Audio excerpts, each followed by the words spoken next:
দুটো বিষয় নিয়ে আজকে কথা বলবো, দুটোই অত্যন্ত জরুরি। সারা সপ্তাহ ধরে আপনারা তর্ক বিতর্ক দেখেছেন মমতা বন্দ্যোপাধ্যায়ের লাগাতার এটা নিয়ে মিথ্যাচার, তৃণমূল কংগ্রেসের ডেসপারেট হয়ে, হতাশ হয়ে এগুলোকে পিছিয়ে দেওয়ার চেষ্টা, এই সমস্ত কিছু আপনারা দেখেছেন। কিন্তু মূল যে বিষয়টা, সে বিষয়টা হলো এক এসআইআর। এই এসআইআরের আজকে খুব গুরুত্বপূর্ণ একটা দিন। এই দিনে কতটা কাজ কিভাবে হয়েছে না হয়েছে সেই আপডেটগুলো আপনাদের কাছে আমরা দিতে চলেছি, সকাল থেকে দিয়ে যাচ্ছি। মুখ্যমন্ত্রী মমতা বন্দ্যোপাধ্যায় বা তৃণমূল কংগ্রেস কিছু আমলা, কিছু সরকারি কর্মীর মাধ্যমে সাংঘাতিক মারণ ফাঁদ পেতে রেখে দিয়েছেন বিভিন্ন জায়গায়। ডিনামাইটের মতন ব্লাস্ট করতে পারে, আক্ষরিক অর্থে নয়।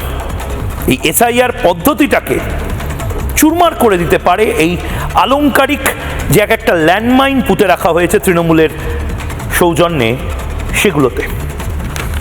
কেন বলছি?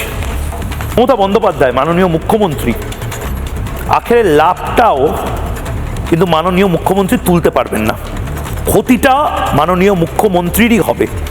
কারণ যে হারে এসআইআরের ডেডলাইন মিস হচ্ছে, এসআইআরের কাজ পেছোচ্ছে, তাতে ভোটটা পিছিয়ে যাবে না তো? আর ভোট যদি পিছিয়ে যায়, যদি এক দফায় নির্বাচন না হয়, এক দফায় নির্বাচন হলে তো হয়েই গেল, যদি 3 থেকে 4 দফায় নির্বাচন হয়, কাউন্টিংটা রাষ্ট্রপতি শাসনে হবে না তো? কারণ মাথায় রাখতে হবে 5ই মের মধ্যে সমস্ত কিছু শেষ করে নতুন সরকার 7ই মে আমরা জানবো মাননীয় মুখ্যমন্ত্রী থাকছেন কিনা, না অন্য কেউ মুখ্যমন্ত্রী হচ্ছেন কিনা।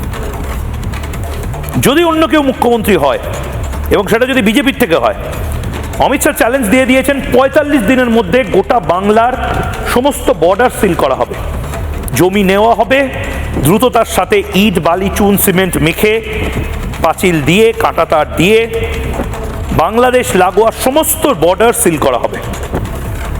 এই দুটো বিষয় নিয়ে আজকের জবাব চায় বাংলা। 1 এবং 2 প্লেট এক এক করে দেখে নেব।